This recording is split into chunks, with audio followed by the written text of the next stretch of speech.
Well, we can speak now to the journalist and Middle East analyst Nabila Ramdani. Thanks very much indeed for coming in to join us. The National Transitional Council have given pro-Gaddafi forces until Saturday to surrender. We've had these reports of them trying to speak to tribal leaders for the past few weeks. Any hope that this will have any impact at all? Well, we talked a lot about endgames in this conflict, and the battle for Sirte sounds like the latest endgame. The rebel forces on the ground are very much determined to look for Gaddafi, and if not for many of his loyal lieutenants, if I may put it that way.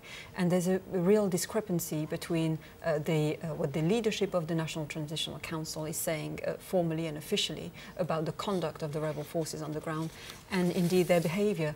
These are, at the end of the day, young, idealist young men carrying guns and who are driven, by a desire for revenge, and hence there are serious concerns that thousands of lives are once again at stake, and hence NATO's responsibility is also involved in that. And in terms of a decision-making process, is it going to be those young men that you speak of who have got guns in their hands on the streets of Sirte who make that decision, or what kind of authority do tribal leaders have there? Well, there doesn't seem to be much coordination between the leadership of the National Transitional Council and the young men fighting on the ground. So it's very hard, to keep them under, orders effectively of the NTC. And in terms of the Algerian element in this now, Gaddafi's wife and 3 of his children sought refuge there. How significant is that, do you think, at this stage?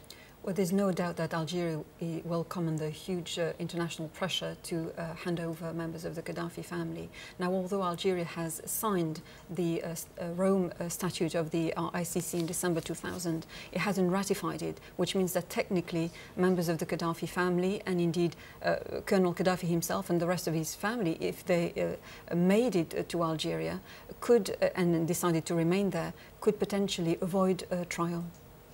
And what are your thoughts on his whereabouts at the moment, Colonel Gaddafi, and where he might head? Would Algeria be the best option for him? I think given the very close historical relationships between the two countries, Libya has helped.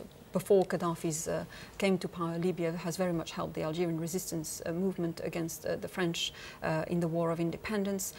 In return, Algeria has also helped Libya massively in providing essential supplies during the embargo years. So we have very strong historical and political ties here, and indeed Algeria will be his best, the safest location for him.